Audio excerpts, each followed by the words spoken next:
CVI, everyone. CVI Live, everyone, presented to you by Maryland School for the Blind's Outreach Department. We hope that you are all doing well during these unprecedented times, and we thank you for joining us. I am Jackie Outwell. I'll be your facilitator. I'll be commenting in the chat box. If you have a question, I'll be addressing those questions.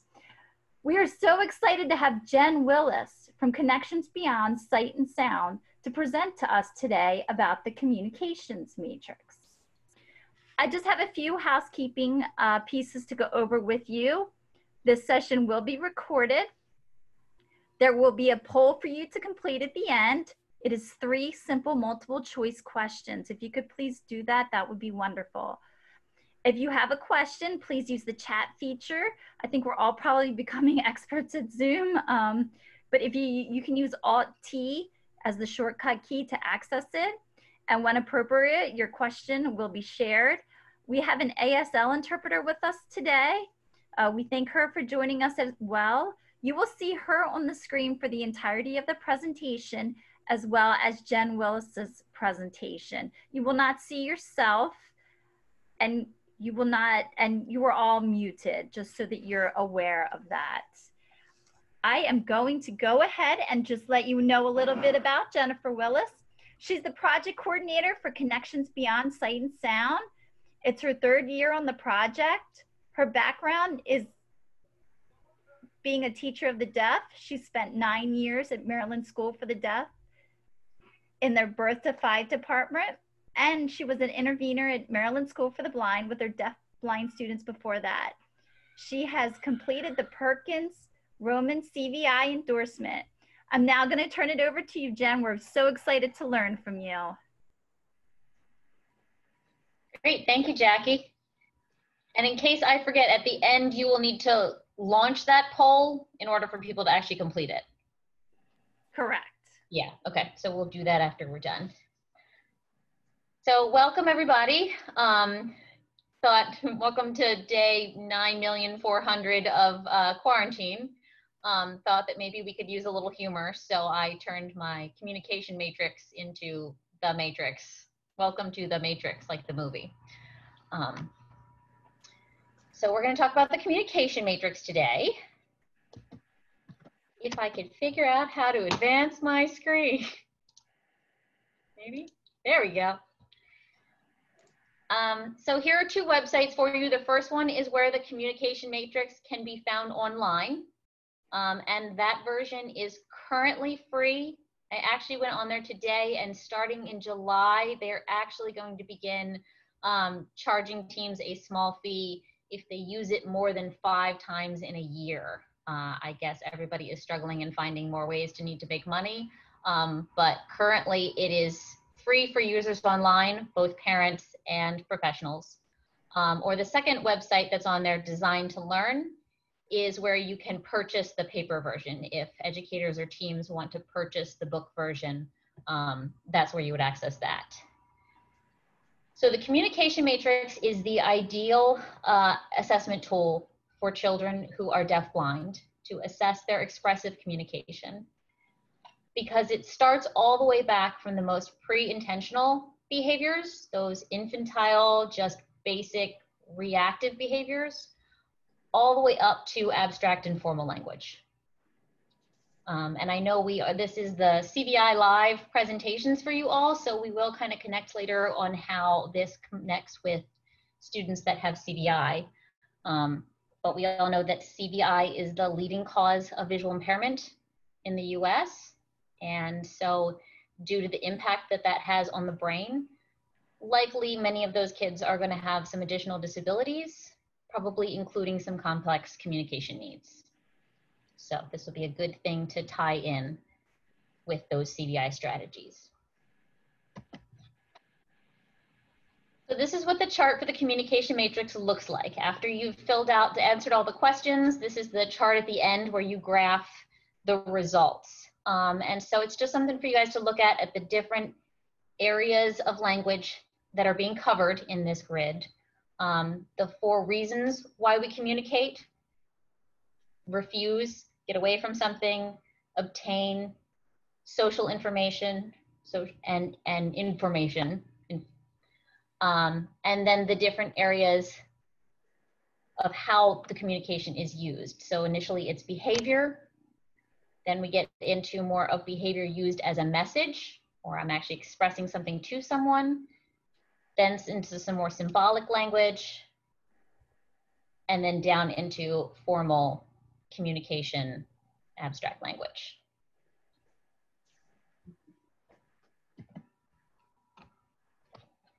So we start basically with pre-intentional behavior. And so when I created this PowerPoint, you will see that the topic titles match with the color coding on the grid to help people kind of match where things are if you were to go back and look at this PowerPoint later, because Jackie has it, and so if it wants to be shared out, that's fine. And so then I've also highlighted some keywords in the explanation that kind of give you that are the things to think about in this section. So our pre-intentional behavior it's just a reaction to things. These are our most infantile reactions that kids give us. Every baby communicates from day one. And so here are some examples.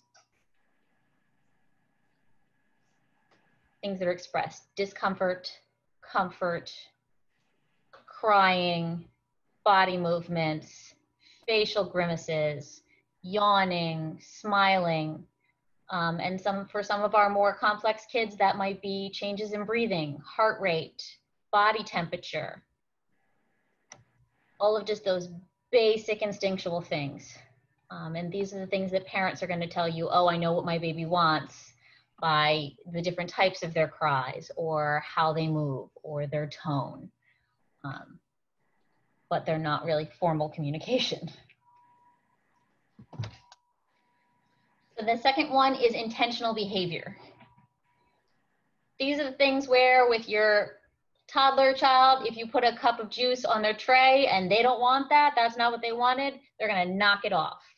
So it's solely a behavior done. It's not directed at anyone. It's not trying to express a message. It's just a behavior done to achieve a desired result. And these are things that have to be interpreted by others because they're not directing a message at someone. So here's some examples of that. Again, throwing something, dropping it, get it away from me. Maybe reaching for something and wanting, grabbing and taking something that they want. A facial expression that's just in response to whatever they are feeling. Getting up and leaving an area. Our kids that might just like get up and walk away from circle time. Those kids that kind of just tune out or maybe are just kind of staring off into space. These are also where you see some of those self-injurious behaviors and those sensory-seeking behaviors. These are where some of our kids get stuck because behaviors may start as something that is providing some sort of internal benefit to them, some sort of sensory-seeking behavior, that then when they realize that everybody reacts when they do that and responds to them and gets attention, possibly reinforcement, maybe gives them things that they want to prevent them from doing a self-injurious behavior, these things then can become communication because they learn really quickly that this is a way to get what I want.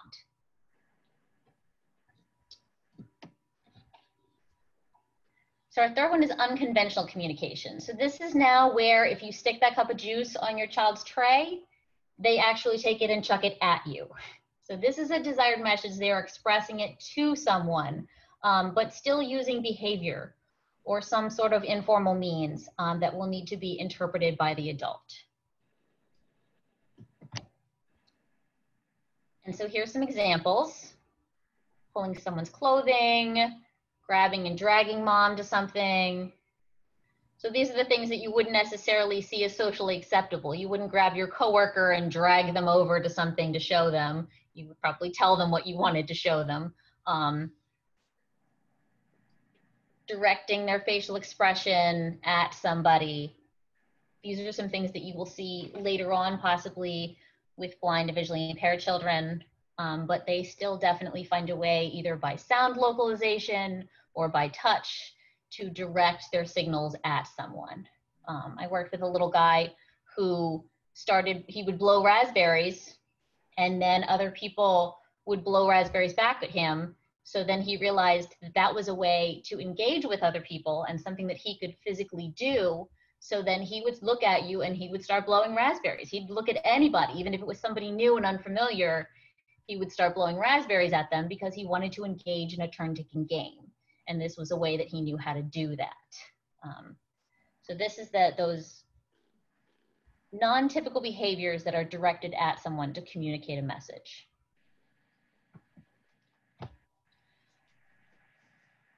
So then more conventional communication. Sorry for the interpreter having to spell all of these big words. So this is our more socially acceptable gestures that we use. These are things that are socially known and familiar to everybody. And so here's some examples. Pointing, shaking our head, looking at something, looking at an item and then back at somebody to kind of indicate that they want that. Waving, crying,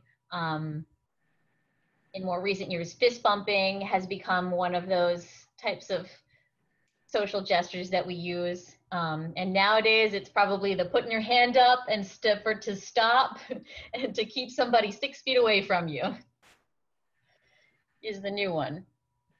But these are just gestures that everybody's going to understand.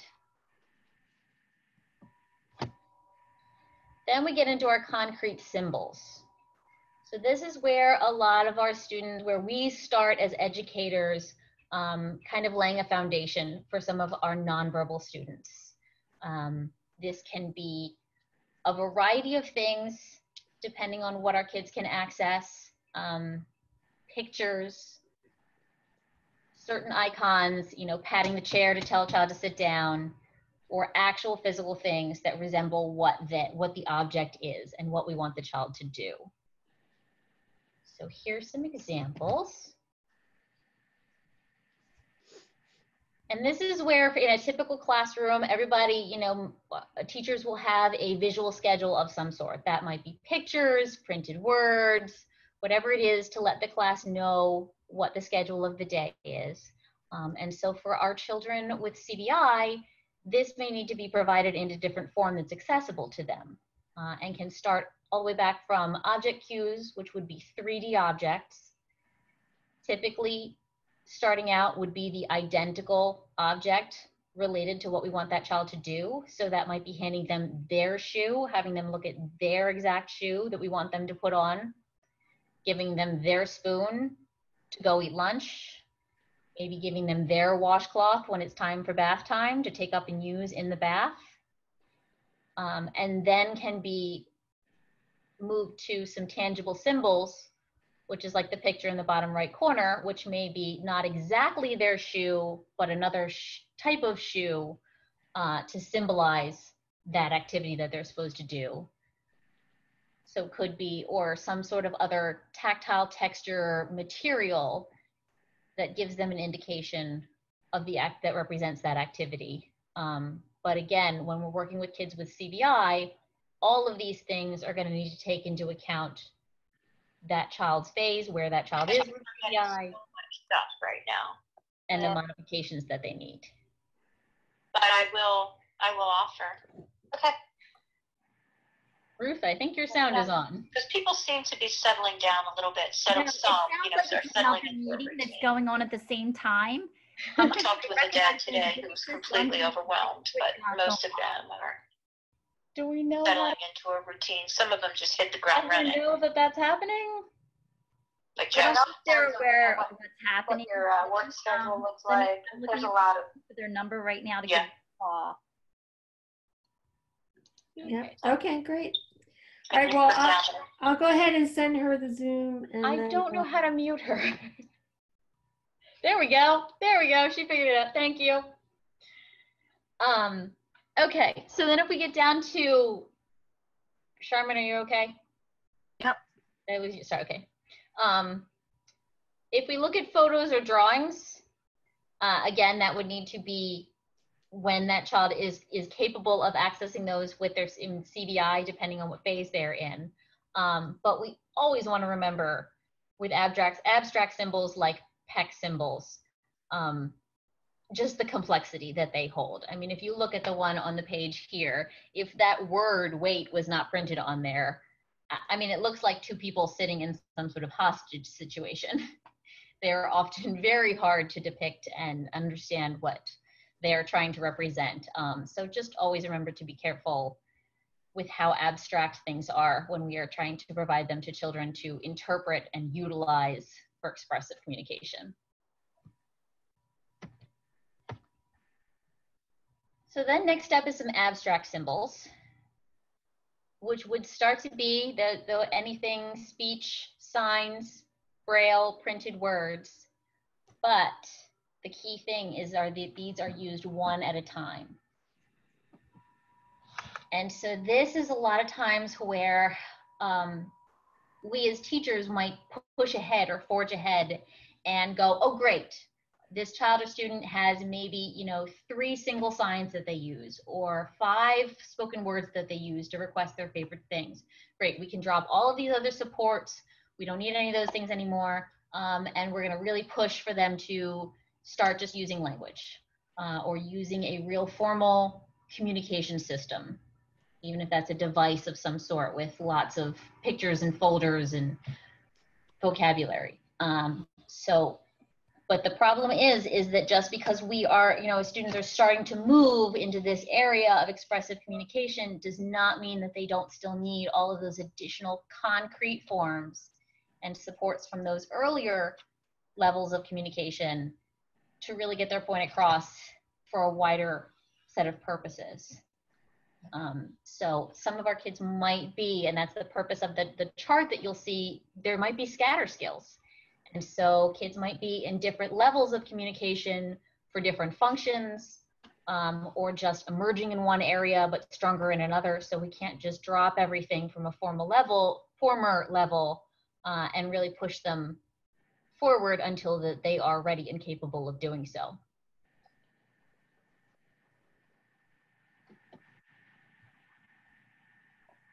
And then the 7th one is language.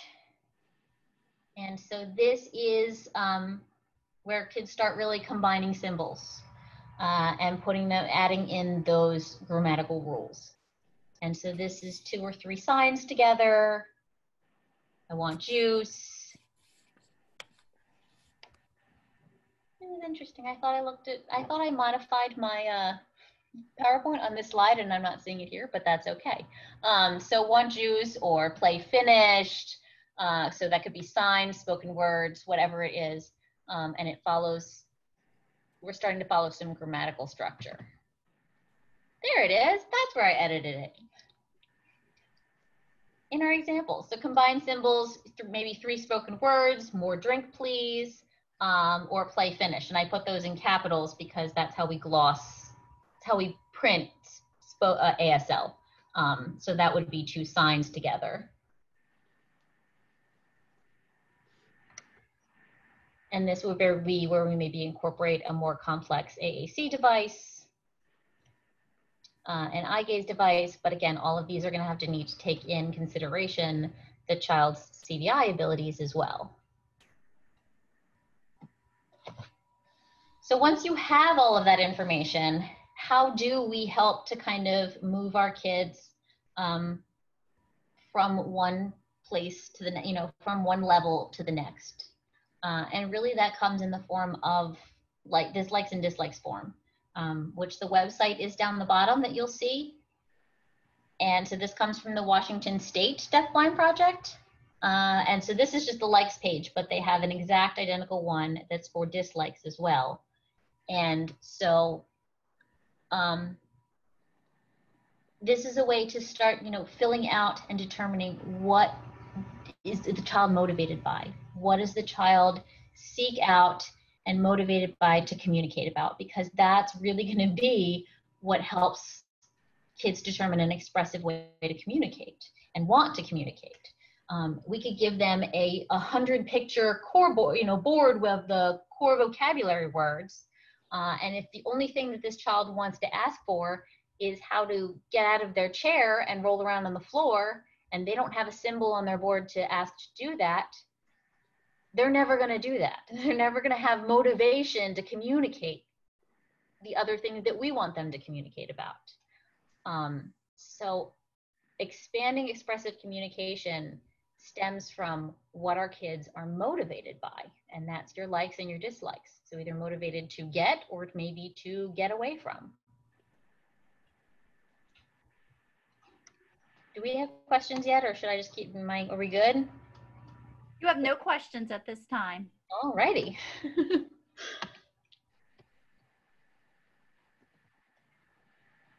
So when we talk about communication too, I thought I'd put in another funny video reference. If anybody has seen the movie Hitch, that he says, you go 90, I'll go 10. And so this really should be what our kids are saying to us. You know, we can go 90%. We can set up the device and give them all of the tools and set up the environment and the communication partner and I mean the activity and all of the things. We can set up the perfect situation for them to communicate to us.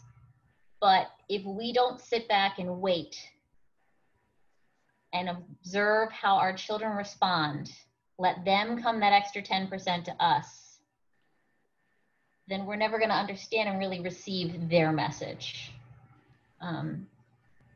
If always we're having to put in a progress report that Johnny communicates things with full physical assistance or with significant prompting,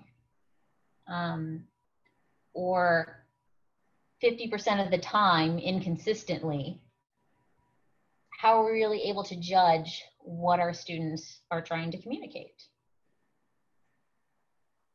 So we really definitely need to sit back and observe what, again, what's motivating to them, what are they communicating about to us, and how are they communicating? And this really goes back to those intentional behaviors, because a lot of times it's those intentional behaviors that our students are giving to us that we might be missing. I had a little guy that I worked with who really had little to no motor control at all. But we put him on a supported, on a supported surface, so laying on his back, so his entire body was supported, and used that rain, what do you call those, strings of lights that hang down. It's like that waterfall of lights overhead. So it was a single color, it was light, it met his CVI needs, his full body was supported, and so I just placed my hand under his, and we would play with the lights, and when we would take them away, just wait, he would give a little flick of his fingers. I'd feel a little just twitch of his fingers. And that was all I got.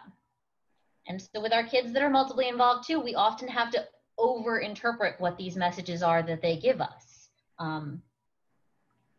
You know, we don't know, who knows if that necessarily was a purposeful thing that he was doing to try and get my attention or let me know that he wanted more of those lights. But it's my job to over-interpret that and reinforce it and go, oh, okay, you want more of the lights, let's do this again. And provide that, you know, response to him for that action that I got from him, which I then was able to get repeatedly when I took those lights away. So if sometimes our kids may be doing something that's in intent to get their desired result, but they're not realizing that the intent is actually sending a message to us as a communication partner. And it is our job to kind of over-interpret that as a message and go, oh, you're telling me that you want something. Let me reinforce that in the hope that you will do that again and shape that into a way of communicating something. And we want to do that with more with those appropriate behaviors and less with those not appropriate or self-injurious behaviors. Absolutely. Jen, I've got a quick question for you. Sure. Somebody asked, what is AAC? Ooh, AAC is alternative and augmentative communication. Sorry, Charmin. Alternative augmentative communication. And so according to ASHA's definition, that is anything other than spoken words. So that includes ASL, devices, gestures, anything other than spoken words. Does that kind of help people? I haven't gotten a feed. Yes, thank you very much. Sure.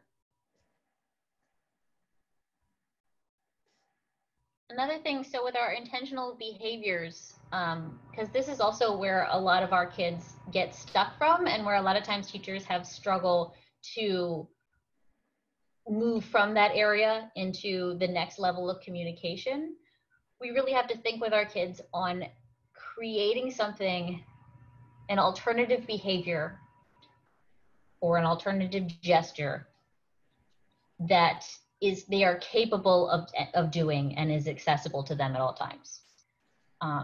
So if you think, for example, let's say if you were in China and you see a soda machine and it looks the same, the structure looks the same, it's got buttons with pictures of sodas on it, but then also it happens to have a section with a whole bunch of Chinese symbols on it, maybe explaining something or giving a set of directions. Who knows? We can't read it. But you figure, I've been here before, I've done this before, and I've been reinforced with a soda before by putting my money in, pushing a button, and waiting for my soda to come out. It's always worked in the past at a soda machine in the US. Why wouldn't it work here? So you walk up to it, you put your money in, you push a button, and nothing happens. What are you gonna do? Likely, you're probably gonna just keep hitting the button again, maybe start hitting it again, because again, this has always worked for me in the past when I just push the button. Maybe start shaking the machine, maybe looking underneath and seeing why nothing's coming out, is something stuck. But likely, probably, if that still doesn't get you what you want, you're probably gonna walk away and give up. Right? Because it's probably a lot easier to just walk away and give up than to maybe pull out your dictionary or your translator and try and type in all of these Chinese symbols and figure out what they're saying and follow a set of directions. It's really hard to do. So we're likely just going to either keep trying what has always worked for us in the past or give up. So when we require some of our kids who do some very basic behaviors, you know, maybe a child is banging their head. And that always in the past, when they've done that, people have come over and attended to that child and either tried to distract them by giving them something that they want to do, trying to figure out what's wrong with them, changing a diaper, giving them food, you know, all of these things to try and reduce that behavior that they're doing. If that has always been the response that they've gotten, well, now if I want something, I'm going to hit my head. And if a team decides, okay, well, we need to find a new way for that child to ask that they want more of something, and we say, give them a device where they need to hit 3 buttons to say, want more, please, or even give them a Big Mac that they need to hit to say that they want more, but that Big Mac is only available to them when it's provided and someone is working with them, then how are we ever going to get that child to want to go through the process and the work and the self-regulation to think, oh, right, in this moment, I'm not supposed to hit my head. They want me to do something different to get the same desired result that has always worked for me in the past when I've just hit my head. So when we start shaping communication, we have to think about what is the student capable of and what is accessible to them at all times. So is that maybe tapping their tray instead of hitting their head, or clapping their hands together as opposed to trying to do a formal sign for more? It might be something that, again, needs to be interpreted by an adult and is not familiar to everyone in their environment. But with technology these days, we can create Google Drive folders with pictures and videos of gestures, modified signs, things that are used with kids to help them express themselves. to share with a team of people. So there's a lot of different options that we don't necessarily have to jump straight from those most basic pre-intentional behaviors or even intentional behaviors that they're trying to tell us something to formal abstract forms of communication, like a device or a multiple step Big Mac type of thing.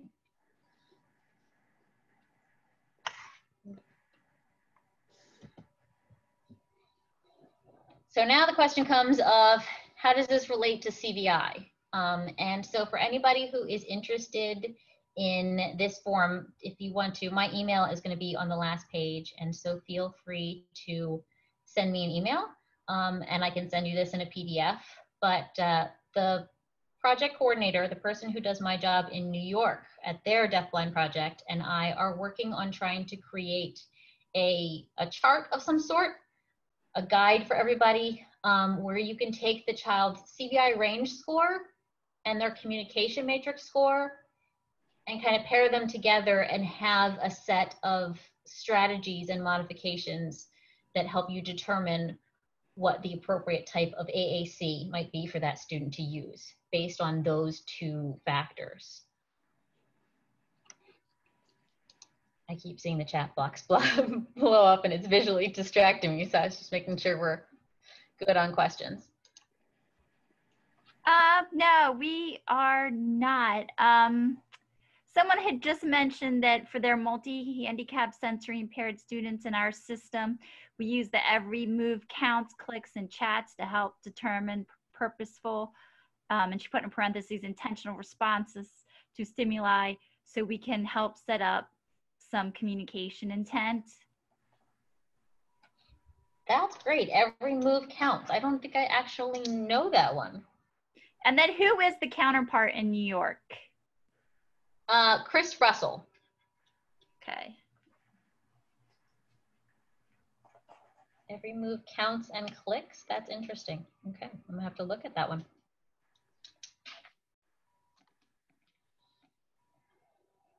So he started some sort of kind of schedule like this for a presentation he did for AER in the past, and it ended up being a little smushed and jumbled.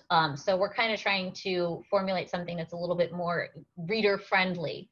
But this would be the kind of, the form that you would fill out ahead of time is you would do the CVI range on the student, figure out what their rating is, where they are on the range, list what is the characteristics that are going to impact that child visually and the accommodations that they're going to need, and then complete the communication matrix and determine their communication matrix score. Where are they? Are they, you know, what levels are they emerging in? What levels have they mastered?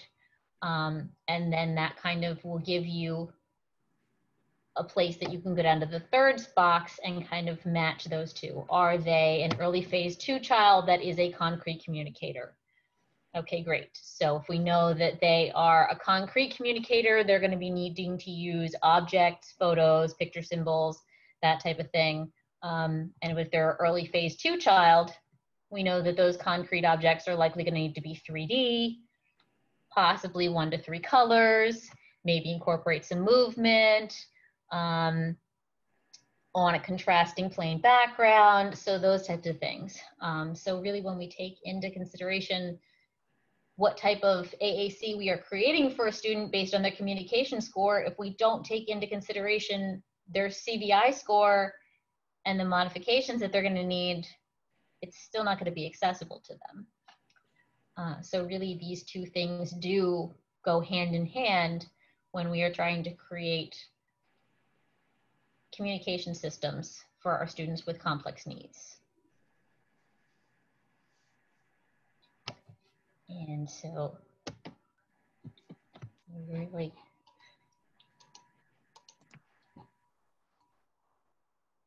and so that's my email address if people would like that form, at least to get started. The chart or the grid is not completed yet. We're still in process of creating it. So when that is done, it'll be something that will be shared out in the future. But for now, at least, we have the form that you guys can utilize to start getting an idea of these two scores, where your students are at on the communication matrix, where they are at in their level of CVI, and how those two things are going to dually impact how you approach a child's communication. Should I open it up for questions? Do we want to go back and review certain sections? Because I kind of flew through some of them with the examples and levels. Yeah, I don't have any questions right now. I can kind of say that Every Move Counts was developed by an OT and an SLP, and there's a website, www.everymovecounts.net. Gotcha. Awesome. She asked if it was possible to be in multiple levels at one time. Yes, absolutely. Yeah, it is definitely possible to be in multiple levels on the communication matrix at one time, most definitely. And that's what we need to be aware of in our students, is that those scatter skills do happen. And so we can't ignore either we want to encourage those higher level skills that our students are doing, but not ignore the gaps that they still might have in lower levels, in areas that they need to still work on communication, which is why we still often need to keep a lot of those concrete forms still with us, using those tactile symbols, using those 3D objects, incorporating all those different ways that our students can utilize those tools as a way to express themselves. They often start out as a tool and a way for us to receptively give them information. Example, an object schedule. But if they are accessible to the student at all time, that child can use those to make choices. They can use those to request things that they want. They can use those to let somebody know things that they need. Example, if they have a symbol for the bathroom, let's say, and they don't have a sign for that yet. So oftentimes, those additional supports are still necessary, even as kids start to maybe move up in one way or another, and they might have the sign for no down, or they have a shake of the head, and so they have a way to let you know that they don't want something or refuse something, but they may not have a way to let you know when they do want something. So yeah, kids can definitely be in multiple levels at one time. What does CVI stand for? Yes. Talking about CVI, cortical visual impairment. Okay. Yes. And then did you say you were working on the form with Chris, or is this it? Yep, no, we are working. So this is the kind of pre-form. This would be the form that you would fill out with your child's scores to figure out where on the grid, or whatever we want to call it, that we're creating, that you would go to then figure out, okay, this child is a concrete learner, and so they're going to, a concrete learner in phase 1, so I maybe don't want to give them a high-level eye gaze system yet, type of thing. So this is just the pre-form where you plot the scores on both of those assessments, and also to prompt you that you need to complete both of those assessments to be aware of both of their vision needs as well as their communication needs. And then, yes, we are still working on that other form. So that's something that will be coming in the future. I had someone who said they'd like to see the examples again. Sure thing. For a certain area, do we want to go back through all of them? You know what? The person didn't specify that. Yeah. Hopefully they'll let me know. So while they're chatting, we can go back through some of them if people wanted to write down more. We're looking for more examples. So our pre-intentional are pretty easy to kind of figure out. Those are, of course, our most basic ones that you're going to see in your infants. A lot of times we see changes in tone and posture in our kids to let them know when they are not comfortable. you know, even our kids who don't have even much movement at all or are very, very involved, still there are those days that they come in and you just know this child's having a bad day or this child might be having a really great day. Okay, there's Jen.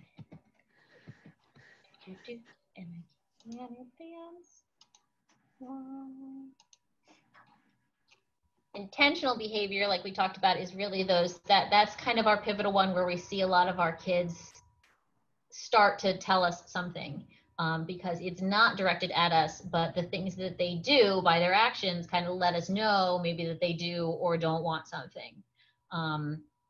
But this is also where we can get our trouble spots, because some of those self-injurious behaviors might come out that are initially just serving their own purpose, their own self-stim purpose or whatever it is.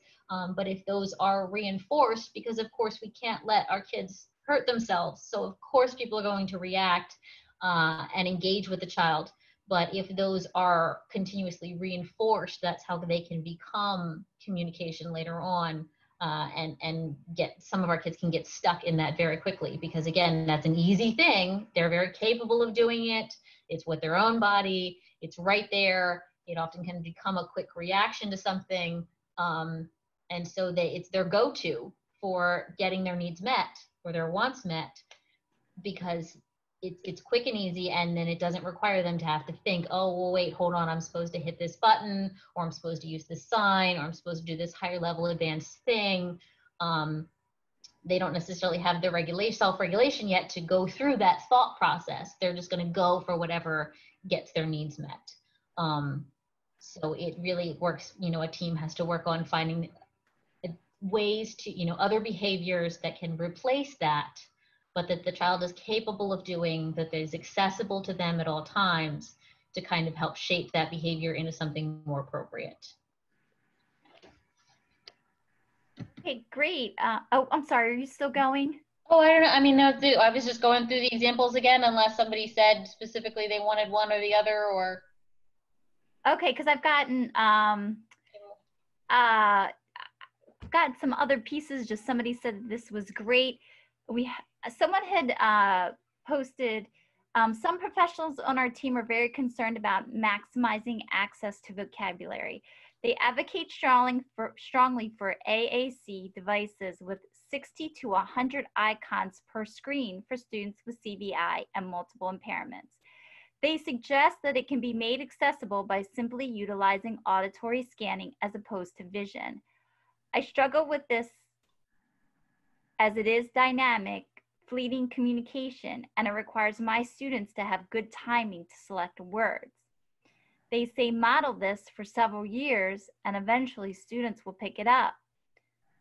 And then in parentheses, the person put, I have been fortunate in that, at least for my students who are deafblind, we are typically allowed to select more concrete methods. I think your forum would be extremely helpful in expressing another perspective. Do you have any other advice on explaining this/no of any data comparing the methods? Data and forum, I probably have to see what I've got. I'm not pulling anything off the top of my head, but definitely, yeah. I mean, this is what we're exactly what we're talking about with creating too high of a system for a student that they can't utilize it functionally, expressively. If they are, you know, and that's really where the kind of grid comes in. If this child was a early phase 2 child, so visually they couldn't access a higher level device like that with 60 to 100 pictures, but they're a proficient communicator and, you know, maybe had language in before and acquired CVI later in life, and so they already proficiently can communicate their wants and needs clearly, then that might be a way that you would utilize an auditory scanning device, because it's just the vision that's impeding their access.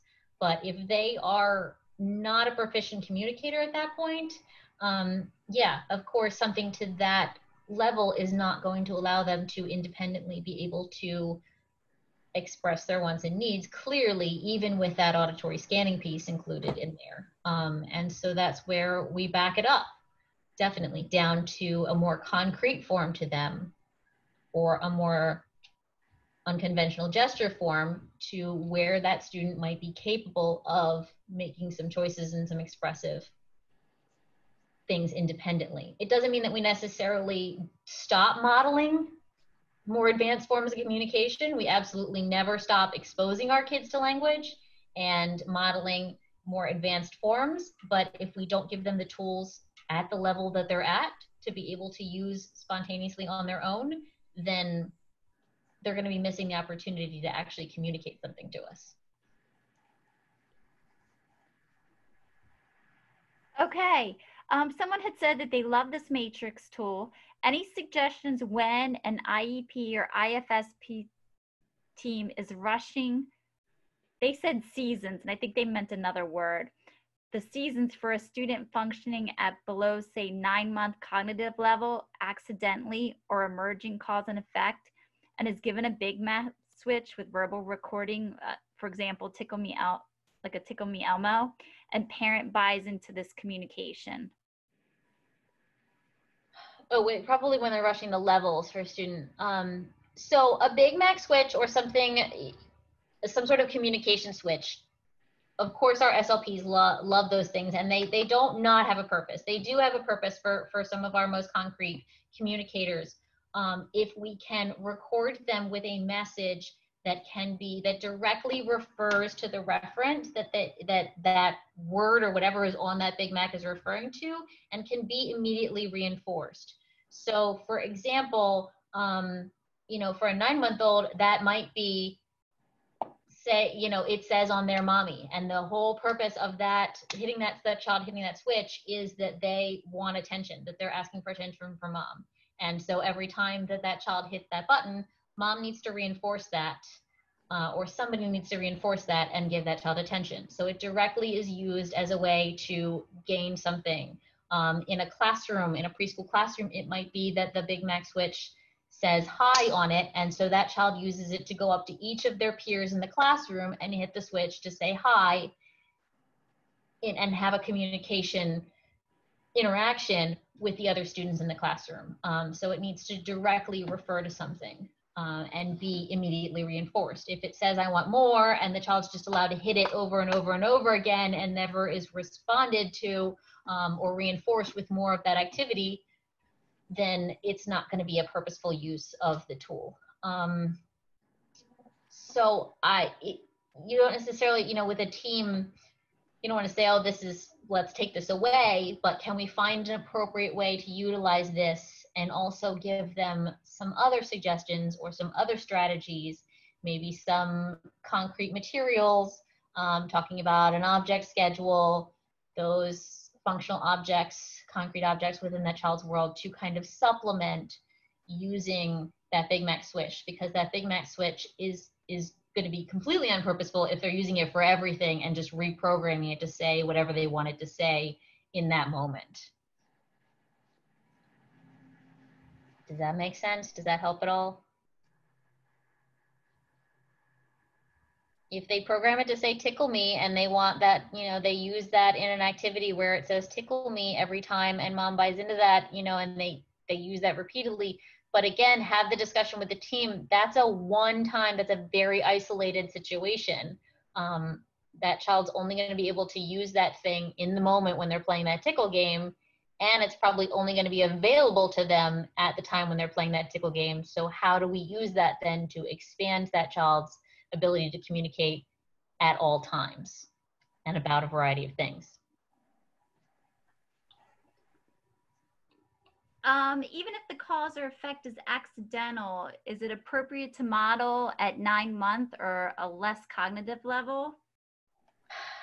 Yeah, I mean, again, that's where you need to have the discussion too of what developmentally is appropriate for this child. We would not give an infant a Big Mac switch and say, hit this to say tickle me when they're 3 months old. And so if developmentally that's where that child is at too, on their expressive communication level, then yeah, you're right. We probably wouldn't. You're going to, again, go back to those more incidental behaviors or things that they use, or, you know, playing. If they want to do this with the turn taking and the tickle me game, if that's a game that the child really likes, then that's where we come 90. We start the game and we tickle them and we play with them. We see that it's something that is motivating, that they like, and then we stop and sit back and see, what does that child do of their own ability, like on their own, spontaneously? What do they do? Do they smile? Do they giggle? Do they wave their hands? Do they do anything that kind of lets us know that they want more, and utilize that, reinforce it, of course, first, and then see if we can get them to replicate that gesture, behavior, action repeatedly when we pause in that game, and then possibly shape that into something more appropriate that's accessible to them moving forward. She said she felt like these were good responses, but it's still hard to influence a whole team to slow down. Yes, it absolutely is. It absolutely is. And especially sometimes when teams are not necessarily taught those most basic levels and how to respond to them or help shape communication from them, we run to the most things that we know, the first things that we know, which is usually like a switch or some sort of formal device to give them to communicate with. And the hardest thing about those is that they're not accessible. You know, even if we want to start there, they're not accessible to our kids all the time. They're often in a backpack or on a shelf, or, oh, I forgot it in the other room. And so our children can't communicate anything when they're not there with them, when they don't have that device accessible to them. So backing up and using something that's concrete, that can be accessible to them at all times, even if that's a modified gesture or, you know, some sort of intentional behavior that they can do, pushing something away, it allows them to have more opportunities to communicate about a variety of things in a variety of settings. Someone is asking if you could go over the phases of CVI. I don't know if you have maybe some quick resources you could give, since we're kind of focusing on something more specific about CVI. The phases, I mean, I can go over the phases of CVI. Do I have anything print to pull up off the top of my head? Are we looking like the CVI range that we want me to find?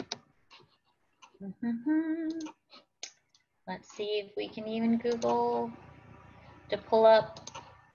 Darn, this thing is fighting me to want to stop sharing my screen and not letting me click on things. All right.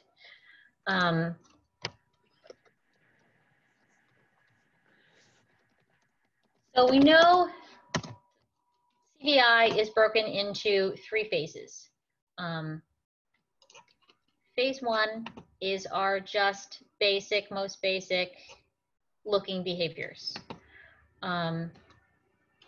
Just getting the child to use their vision in the most basic form.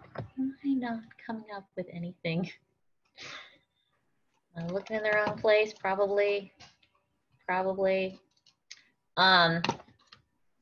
Either way, so phase 1 is just basic looking.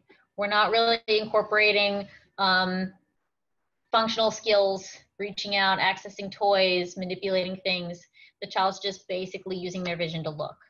So in regards to communication tools, we would be likely using whole objects, 3D objects that are likely probably a single color, maybe have some shiny reflective properties or movement to them. We would shine some light on them using, you know, those most supportive strategies for CVI to help that child look at something. But primarily in regards to communication purposes, they're going to be tactually accessing materials.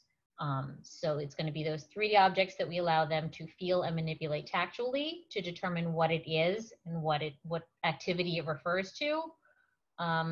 We're going to be using more tactile sign language if that's what their need is, depending on what their hearing status is. or auditory information. And so then phase 2 is really integrating vision and function. So this is more where our kids need to be looking throughout their day.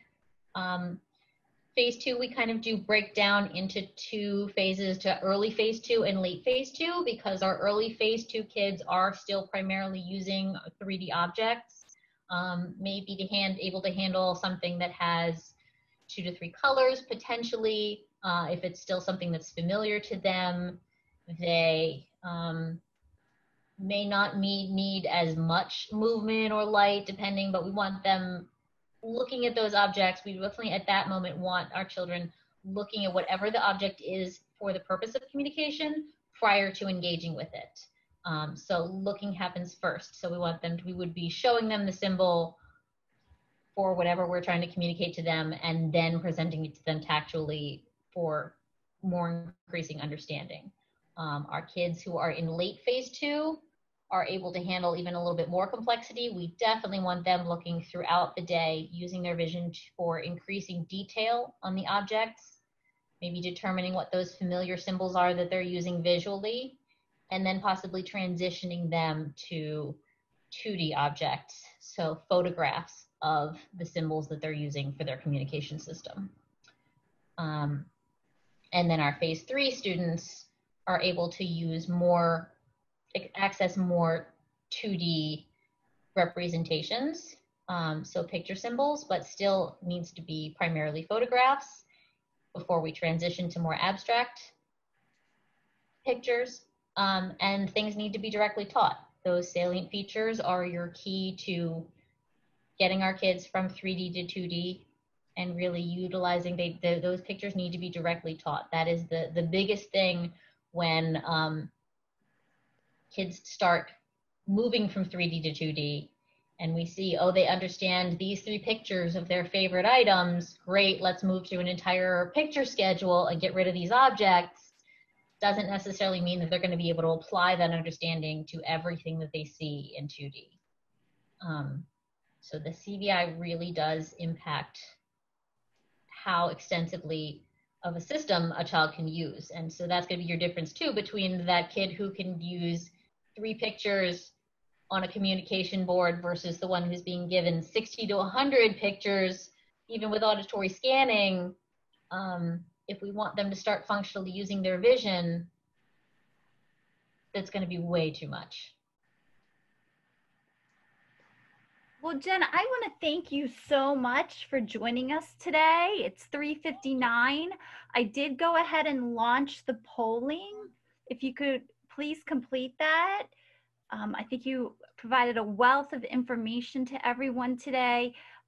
There were also some people had posted some websites too in the chat. Our next session of CVI Live will be on May 11th. We will be featuring Diane Sheline. She will be addressing your questions about assessment materials and assessment-driven results. Please stay safe and healthy, everyone.